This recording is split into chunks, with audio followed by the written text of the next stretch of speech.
Pagi hari ini kita kembali melihat pengajaran Tuhan Yesus dan dari perkataan Tuhan sendiri kita bisa melihat ke dalam hati dan pikiran Tuhan tentang betapa mutlak perlunya, pentingnya manusia itu kembali kepada Tuhan dan hidup melakukan kehendaknya. Jadi mari kita lihat dengan lebih teliti 3 ayat yang dikatakan oleh Tuhan Yesus ini. Nah, ibu dan saudara-saudara Yesus datang kepadanya, tapi mereka tidak dapat mencapai dia karena orang banyak. Sangat sering kita membaca bahwa orang banyak yang berbondong-bondong. Ada kalanya ya kita bisa mendengar tentang jumlah. Ya seperti dikatakan di ada 4.000 orang laki-laki. Juga kita pernah mendengar tentang 5.000 orang laki-laki. Termasuk anak-anak dan ibu-ibu, para wanita yang mengikuti Tuhan Yesus. Jadi dalam peristiwa yang kita baca ini, kita tidak tahu persis berapa banyak orang yang ada di sana mau mendengarkan Tuhan Yesus. Tapi dikatakan bahwa saudara-saudara dan ibu Tuhan Yesus itu tidak bisa mencapai dia. Maka bisa kita bayangkan ya dalam suasana seperti apa kita tidak bisa bergerak maju ya untuk mendekati seorang yang mau kita ketemui. Itu pasti jumlahnya sangat banyak sekali. Kita bisa membayangkan situasinya itu penuh dengan keramaian. Dan Tuhan Yesus di depan orang banyak itu dia lagi mengajar. Tapi oleh satu dua sebab, Maria ibunya dan saudara-saudaranya, ya mereka ingin datang dan ingin mencari Tuhan Yesus. Dalam kitab suci kita membaca tentang saudara-saudaranya yang laki-laki. Ada yang bernama yang dua yang kita kenal, itu Yakobus dan Yudas yang diyakini menulis kedua surat di dalam perjanjian baru. Lalu ada dua lagi, Simon, Yusuf. Nah yang kedua ini kita tidak banyak mendengar tentang mereka. Dan kita juga membaca bahwa ada juga saudara-saudara perempuan Tuhan Yesus. Nama mereka tidak dicatatkan. Tapi katanya saudara-saudara perempuan. Berarti ada lebih dari satu orang. Di dalam keluarga ini, keluarga di mana Tuhan Yesus dibesarkan, ya selain ada Tuhan Yesus yang lahir karena mujizat, karena pekerjaan Roh Kudus. Maria dan Yusuf, mereka sebagai suami dan istri, dia juga mempunyai anak-anak yang lain. Ya anak-anak yang dilahirkan. Sebagaimana anak-anak dilahirkan pada keluarga-keluarga yang di dalam dunia kita ini. Dan kata lain, mereka ini bisa dikatakan adalah saudara-saudara tiri dari Tuhan Yesus. Maria dan Yusuf adalah suami istri. Dan mereka mempunyai anak lebih daripada satu orang. Ya, setelah Maria sebagai seorang perawan dengan cara yang ajaib, mujizat, ya melahirkan Tuhan Yesus. Jadi saudara-saudara ini bukan sepupu, tapi adalah saudara-saudara yang dilahirkan oleh Maria dan Yusuf. Nah, jadi pada saat ini, dalam peristiwa ini, mereka ingin datang dan mencari Tuhan Yesus. Nah, tentu ada orang yang melihat hal tersebut. melihat bahwa Maria dan saudara-saudaranya itu ingin bertemu Tuhan Yesus. Jadi mereka inilah yang datang kepada Tuhan Yesus untuk menyampaikan informasi ini atau pemberitahuan ini. Ayat ke-20. Ibumu dan saudara-saudaramu ada di luar dan ingin bertemu dengan engkau. Memang tidak disampaikan untuk tujuan apa, ya mereka mendatang untuk mencari Tuhan Yesus. Tapi di dalam kejadian inilah Tuhan Yesus menyampaikan kepada kita satu hal yang amat penting bagi setiap umat manusia. Tuhan Yesus menjawab mereka dan berkata, ibuku dan saudara-saudaraku ialah mereka yang mendengarkan firman Allah dan melakukannya. Tuhan Yesus tak pernah menyangkal bahwa Maria itu adalah ibunya. Dan saudara-saudaranya yang lain itu adalah keluarganya. Dia tidak pernah menolak mereka. Tidak pernah mengatakan bahwa mereka itu bukan keluarganya. Tidak. Kita mengingat bahkan ketika Tuhan kita disalibkan di atas kayu salib, di dalam penderitaan, dia masih memperhatikan bagaimana nantinya kehidupan Maria, ibunya ini. Dan dititipkan kepada Yohanes, muridnya, supaya Maria ini ada yang merawat setelah Tuhan Yesus disalibkan dan nantinya dia naik ke surga. Itu Maria adalah ibunya. Dan dia mengasihi ibunya. Dan dia memperhatikan ibunya ini. Kita Yohanes kita juga membaca interaksi dia dengan saudara-saudaranya. Jadi dengan membaca apa yang dikatakan Tuhan Yesus, kita orang Kristen jangan salah menafsirkan bahwa setelah kita menjadi orang Kristen, maka keluarga saya sudah bukan lagi keluarga saya. Saya sekarang adalah bagian dari keluarga Allah. Saudara saya adalah orang-orang Kristen. Keluarga saya sudah bukan saudara saya. Sama sekali bukan. Kita jangan bersikap ekstrim dan memberikan kesaksian buruk kepada masyarakat bahwa orang-orang Kristen itu ada orang-orang yang tidak mempunyai kasih, yang tidak tahu membalas budi kepada orang tua, yang tidak tahu berbakti kepada keluarga. Dia akan menolak keluarganya karena dia menjadi seorang Kristen. Kita sama sekali bukan demikian.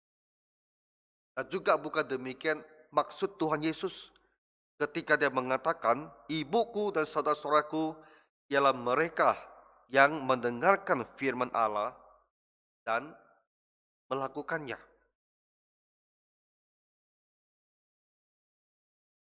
Kita dilahirkan di dalam sebuah keluarga. Dan itu akan menjadi sesuatu hal yang tak bisa berubah selamanya. Siapa ibu kita, siapa ayah kita, itu tak bisa berubah.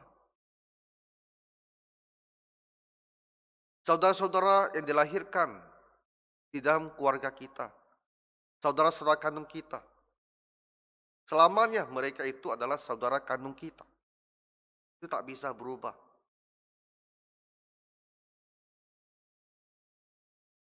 Dan mereka adalah keluarga yang harus kita kasihi dan kita rawat. Ya, hubungan yang baik, hubungan yang harmonis tidak hidup bersama.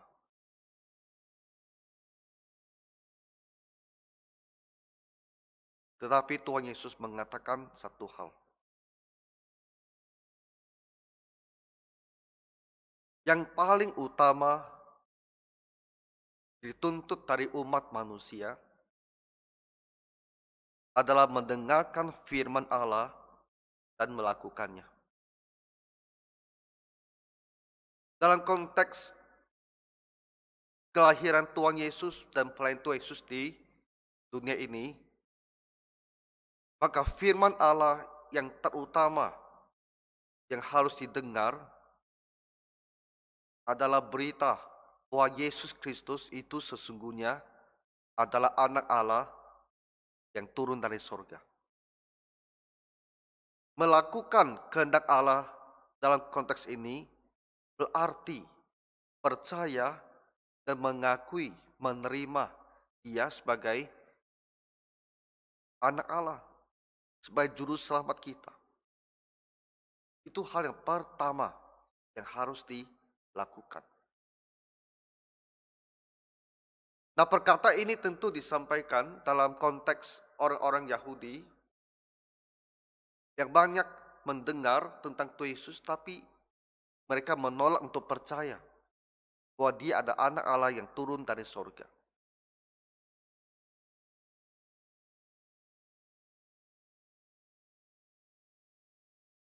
Betapa pentingnya iman kepercayaan itu. Penerimaan Yesus sebagai juru selamat dunia ini membuat Tuhan Yesus mengatakan bahwa siapa yang melakukannya, mereka itulah ibunya, mereka itulah saudara-saudaranya. Jadi bukan Dia menolak keluarga di mana Dia dilahirkan, bukan. Tetapi Dia mau kita melihat dengan lebih jelas betapa pentingnya orang itu bertobat dan kembali kepada Tuhan, mengakui, percaya bahwa Dialah juru selamat yang diutus ke dalam dunia ini. Jadi dari tengah orang-orang banyak yang mendengarkan Dia bilang, barang siapa yang percaya dan menerima bahwa Dia adalah Sang Anak Allah, Juru Selamat, mereka itulah ibunya, mereka itulah saudara-saudaranya. Mereka inilah orang-orang yang mempunyai kehidupan yang kekal. Karena pengampunan dosa dan keselamatan yang dianugerahkan oleh Tuhan Allah kita. Jadi pertama-tama mendengarkan firman Allah dan melakukannya itu berbicara tentang firman bahwa Kristus adalah Sang Juru Selamat dunia. Kemudian ketika kita telah percaya, kita telah menjadi murid Tuhan Yesus, maka hal kedua untuk terus menunjukkan jati diri kita sebagai saudara-saudara Tuhan Yesus, bahwa kita adalah bagian dari keluarga Tuhan Yesus, maka kita selalu harus melakukan, mendengarkan firman Allah dan melakukannya. Apa yang diajarkan oleh kitab suci, itu harus kita dengar, kemudian kita patuhi. Maka dalam konteks yang kedua ini, penerapannya itu menjadi sangat-sangat luas, karena berkaitan dengan seluruh pengajaran dari kitab suci. Orang yang kita yang ingin melihat bahwa kita benar-benar adalah bahagian dari ibu dan saudara-saudara Yesus, bahagian dari keluarga Tuhan Yesus, itu ditunjukkan dengan kepatuhan dan ketaatan kita yang terus-menerus sepanjang hidup kita, sepanjang umur kita.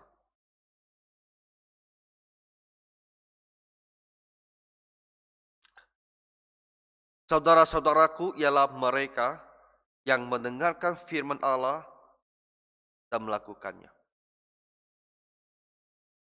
Seluruh kitab-kitab Injil berbicara tentang hal yang sama.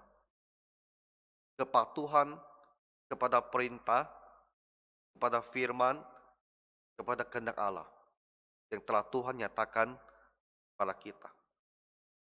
Orang-orang patuh dan taat menunjukkan dirinya bahwa dia adalah bahagian daripada keluarga Tuhan Yesus. Orang-orang yang mempunyai hidup yang kekal akan menunjukkan fakta ini di dalam kepatuhan hidupnya. Nah, satu hal yang terakhir untuk kita sekalian. Kita memulai dengan saudara-saudara dan ibu Tuhan Yesus di dalam keluarganya di dunia ini.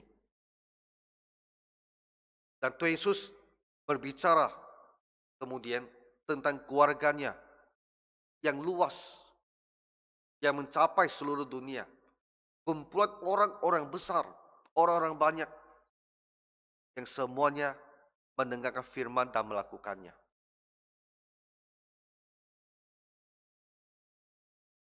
Kita juga melihat dalam hidup kita, diri kita sendiri, kita mempunyai keluarga. Orang tua kita, saudara-saudara kandung kita. Tuhan ciptakan dan bawa kita ke dalam keluarga ini. Dan itulah keluarga yang kita kasihi. Dan senantiasa kita rawat, kita jaga. Ya, supaya ada kehidupan yang baik, keharmonisan di dalam keluarga kandung kita. Tapi saudara-saudara, ada satu hal yang kita selalu harus ingat. Apabila orang tua kita, saudara-saudara kita ini tidak mau mendengarkan firman, tidak mau mematuhi firman Tuhan ini, tidak mau bertobat, tidak mau mengakui Tuhan Yesus sebagai juru selamat yang Tuhan Allah telah kirim ke dunia ini, maka akan datang waktunya, walaupun tidak ingatan kita, mereka adalah keluarga dan saudara di dalam ingatan, tapi kita akan berpisah dengan mereka untuk kekal selama-lamanya. Karena akhir kita akan berbeda. Ketika kita meninggalkan dunia ini, kita akan dikumpulkan Allah bersama-sama dengan Dia, dengan Tuhan. Tapi saudara dan keluarga kita yang tidak percaya, mereka tidak dikumpulkan bersama-sama dengan Dia.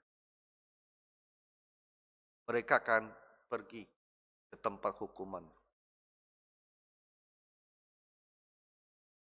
Waktu itulah menjadi awal dari perpisahan kita yang akan berlangsung sampai kekekalan. Ketika Tuhan datang kembali,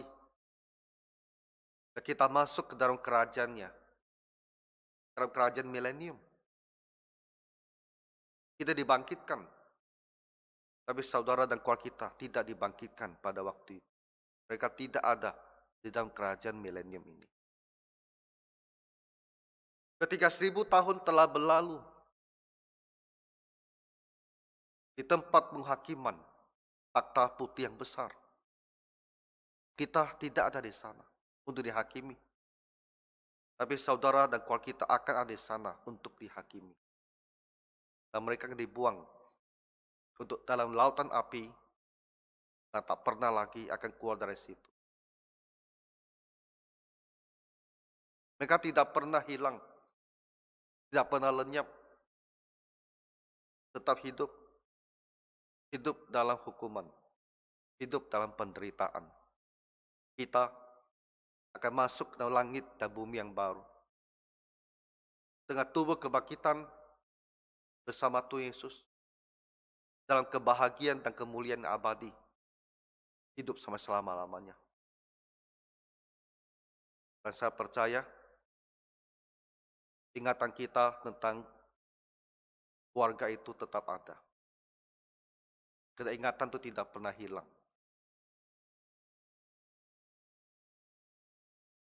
Oleh karena itu, saudara kandung kita saat ini, kita harus berjuang, berdoa, bekerja.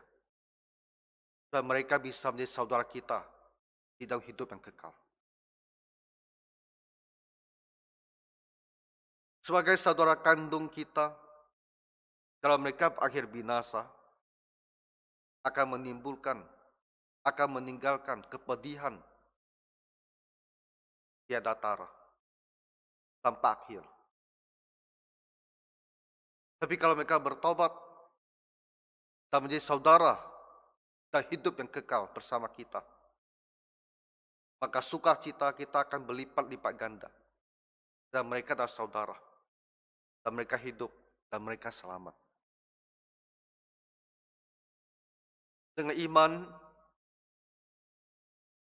kita menerima ajaran Tuhan tentang saudara kandung yang bisa menjadi saudara dalam kehidupan kekal. Melalui kitab suci, kita belajar hal ini. Dengan iman kita percaya. Nah, iman ini harus berubah menjadi sebuah kekuatan yang akan menggerakkan kita setiap hari dalam berlutut dan berdoa, dalam bekerja, menuntun mereka kepada pertobatan. Jadi Bapak Ibu jemaat sekalian, kita beribadah di rumah, dan di rumah kita barangkali masih ada orang-orang kita kasihi. Mereka adalah keluarga kandung kita, tapi masih belum menjadi keluarga kita dalam kehidupan kekal. Kita tahu kebenarannya, maka janganlah kita terus seolah-olah seperti tertidur, tidak berbuat apa-apa. Kita harus bangun. Dengan pertolongan Tuhan, membawa mereka masuk ke dalam hidup yang kekal ini. Jadi kiranya Tuhan menolong semua keluarga, menyelamatkan semua keluarga kandung kita. Mari kita berdoa. Tuhan Bapa Surgawi, bangkitkanlah kami semua, supaya kami pergi dan bersaksi bagi Tuhan, terutama kepada semua keluarga kami sendiri, agar mereka juga menjadi keluarga kami di dalam kekekalan.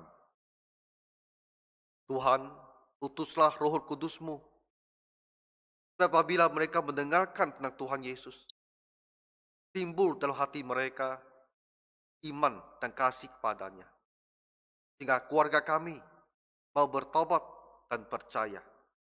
Tuhan, kasihanilah seluruh keluarga kami. Di dalam nama Tuhan Yesus kami berdoa. Amin.